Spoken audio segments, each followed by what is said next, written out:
ओम जय सूर्य देवताय नमो नमः। आप सभी का हमारे चैनल दिव्य दृष्टि में स्वागत है। भगवान भोलेनाथ की कृपा आप और आपके पूरे परिवार पर सदा सर्वदा बनी रहे। आज की वीडियो में हम सूर्य देवता की पूजा अर्चना कथा के बारे में और रविवार व्रत से संबंधित संपूर्ण जानकारी मैं आपसे शेयर कर रही हूँ। रविवार व्रत करने से क्या फ़ायदे होते हैं, क्यों इसे करना चाहिए और कौन इस व्रत को धारण कर सकता है, और जो लोग रविवार का व्रत धारण करना चाहते हैं उन्हें कब से रविवार का व्रत शुरू करना चाहिए, इस व्रत में हमें क्या क्या खाना चाहिए, क्या नहीं खाना चाहिए, और इस व्रत के नियम क्या होते हैं, पूजा विधि क्या होती है, और आज के दिन भगवान सूर्य देव को प्रसन्न करने के लिए किस प्रकार से उनकी पूजा आराधना करनी चाहिए, उन्हें क्या भोग लगाना चाहिए, और अगर हम व्रत कर रहे हैं तो क्या सावधानी बरतनी चाहिए। मतलब रविवार व्रत से संबंधित जो भी आपके प्रश्न हो सकते हैं, सभी प्रश्नों के उत्तर आपको आज के इस वीडियो में शेयर करने वाली हूँ। तो वीडियो को पूरा ज़रूर देखिएगा, और अगर आपको आज की वीडियो अच्छी लगी तो इसे लाइक, कमेंट, शेयर ज़रूर करिएगा। और अगर आप चैनल पर पहली बार आए हों, अभी तक आपने चैनल को सब्सक्राइब नहीं किया हो, तो आज की वीडियो अगर आपको अच्छी लगे तो चैनल को सब्सक्राइब ज़रूर करिएगा। आइए अब हम बात करेंगे रविवार की व्रत की विधि के बारे में, लेकिन उससे पहले जानते हैं कि रविवार व्रत करने के क्या लाभ हैं और यह व्रत किसे धारण करना चाहिए। रविवार को व्रत भगवान सूर्यदेव को समर्पित होता है। भगवान सूर्यदेव के निमित्त यह व्रत किया जाता है। भगवान शनिदेव की कृपा पाने के लिए, उन्हें प्रसन्न करने के लिए रविवार का व्रत किया जाता है। और भगवान सूर्यदेव अगर प्रसन्न हो जाते हैं तो जीवन में कोई भी ऐसी कामना नहीं है जो पूर्ण ना हो सके। शास्त्रों के अनुसार भगवान सूर्यदेव पंच देवताओं में से एक देवता माने गए हैं, और इसके अलावा ज्योतिष शास्त्र में ग्रहों का राजा भगवान शनिदेव को माना गया है। आपकी जन्म कुंडली में जो ग्रह होते हैं उनमें सबसे ज़्यादा बलवान सूर्य देव होते हैं। अगर सूर्य आपकी जन्म कुंडली में किसी भी प्रकार से बली अवस्था में है तो आपका जीवन राजा के समतुल्य हो जाता है। मतलब आपके जीवन में किसी भी प्रकार का कोई अभाव नहीं होता। और वहीं अगर सूर्य कमज़ोर हो जाते हैं तो ऐसी अवस्था में अगर आपकी जन्म कुंडली में कितने भी राजयोग क्यों ना लगे हों, उनका आपको कोई भी लाभ नहीं होता है। इसलिए जन्म कुंडली में सूर्य का मजबूत होना अत्यंत आवश्यक है, और सूर्य देव को मजबूत करने के लिए ही सूर्य देव के निमित्त हम रविवार का व्रत धारण करते हैं। सरकारी नौकरी की कामना हेतु ऐसे में आपको रविवार का व्रत जरूर धारण करना चाहिए। इसके अलावा अगर आपको मान सम्मान की कामना है, प्रतिष्ठा की कामना है, चाहते हैं कि आपके जीवन में हर प्रकार की सुख सुविधाएं हों, तो ऐसे में भी आपको रविवार का व्रत करना चाहिए। अगर पुत्र की कामना है तो भी आपको रविवार का व्रत जरूर करना चाहिए। और बहुत से ऐसे लोग हैं जिनको पुत्र संतति की कामना होती है, उनके लिए तो सूर्य देव का व्रत करना मतलब रविवार का व्रत करना अत्यंत आवश्यक है। रविवार का व्रत करने से लंबी आयु की भी प्राप्त होती है, आरोग्य की प्राप्त होती है।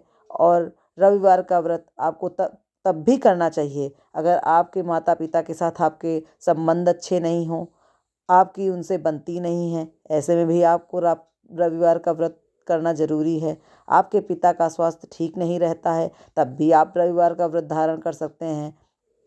अगर आप ज्योतिष शास्त्र की भाषा में समझें तो भगवान श्री राजा हैं, भगवान सूर्यदेव राजा हैं।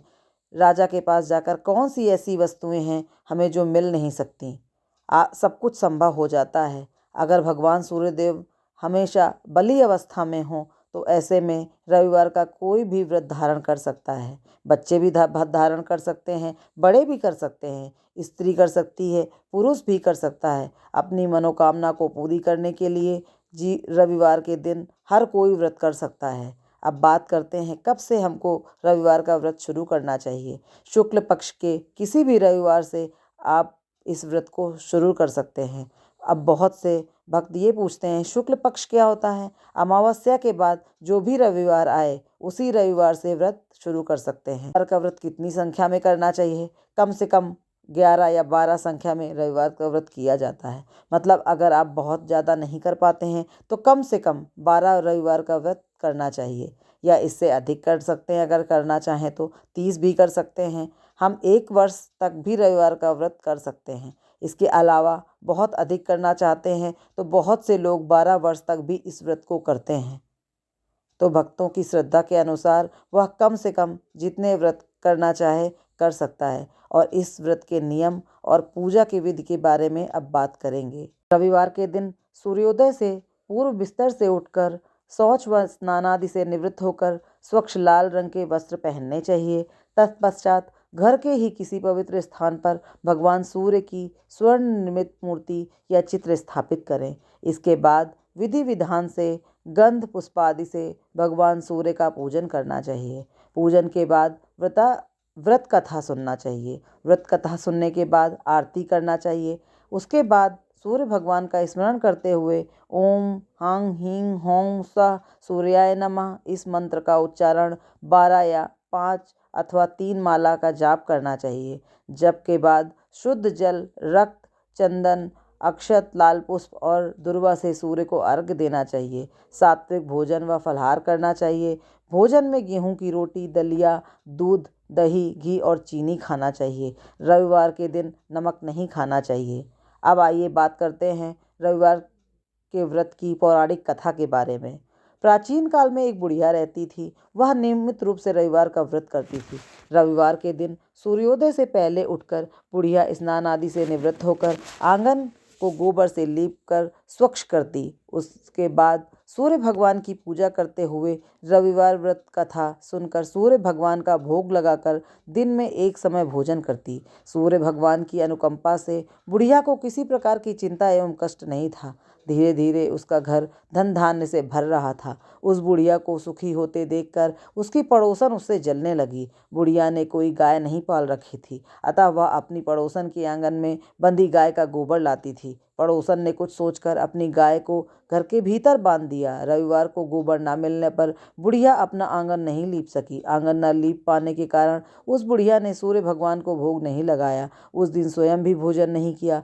सूर्यास्त होने पर बुढ़िया भूखी प्यासी सो गई। प्रातःकाल सूर्योदय से पूर्व उस बुढ़िया की आंख खुली तो वह अपने घर के आंगन में सुंदर सी गाय और बछड़े को देखकर हैरान हो गई।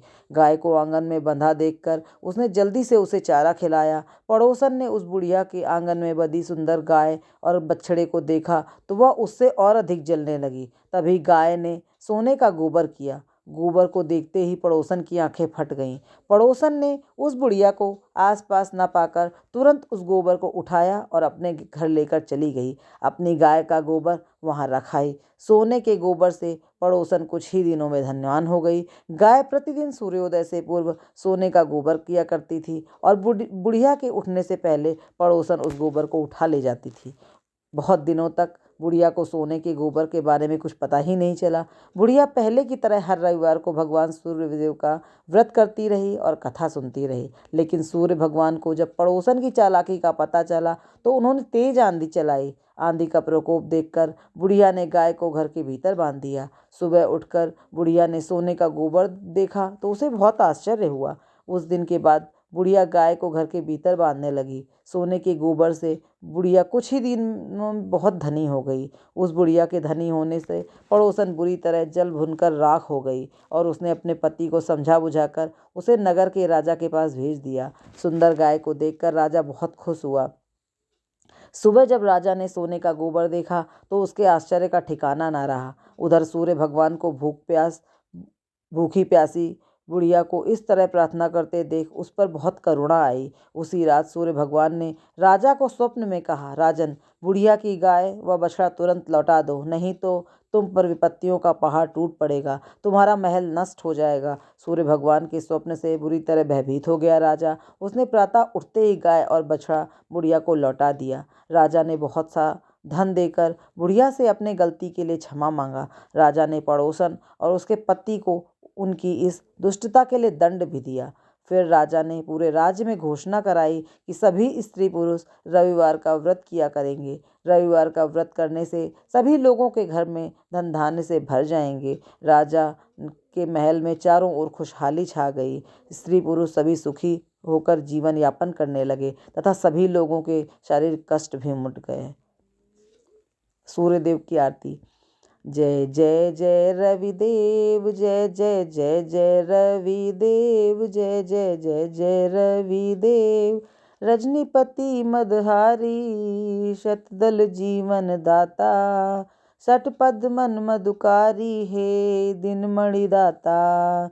जग के हे रविदेव, जय जय जय रविदेव, जय जय जय रविदेव। नवमंडल के वासी, ज्योति प्रकाशक देवा, निज जनहित सुख राशि, तेरी हम सब करें सेवा, करते हैं रविदेव। जय जय जय रविदेव, जय जय रविदेव, जय जय जय रविदेव। कनक बदन मनमोहत, रुचिर प्रभा प्यारी, निज मंडल से मंडित, अजर अमर छविधारी, हे सुरवर रविदेव। जय जय जय रविदेव, जय जय जय रविदेव, जय जय जय रविदेव। श्री रविवार की आरती। कहूँ लगी आरती दास करेंगे, सकल जगत जाकी ज्योति विराज, सात समुंदर जाके चरण बसे, कहा भयो जल कुंभ भरे हो राम, कोटि भानु जाके नख की शोभा, कहा भयो मंदिर दीप धरे हो राम। भार 18 रामावली, जाके कहा भयो सिर पुष्प धरे हो राम। 56 भोग जाके प्रतिदिन लागे, कहा भयो नैवेद्य धरे हो राम। अमित कोटि जाके बाजा बाजे, कहा भयो झनकारा करे हो राम। 4 वेद जाके मुख की शोभा, कहा भयो ब्रह्मा वेद पढ़े हो राम। शिव सनकादिक आदि ब्रह्मादिक, नारद मुनि जाको ध्यान धरे हो राम। हिम मंदार जाके पवन झकोरे, कहा भयो शिव चंवर ढुरे हो राम। 4,84 बंद छुड़ाए, केवल हरियश नाम देव गाए हो राम। व्रत का फल। इस व्रत को करने से मनुष्य को मोक्ष प्राप्ति होती है। इस व्रत को करने से स्त्रियों को पुत्र रत्न की प्राप्ति होती है। इससे सभी पापों का नष्ट होता है। इससे मनुष्य को धन, यश, मान सम्मान और आरोग्य प्राप्त होता है।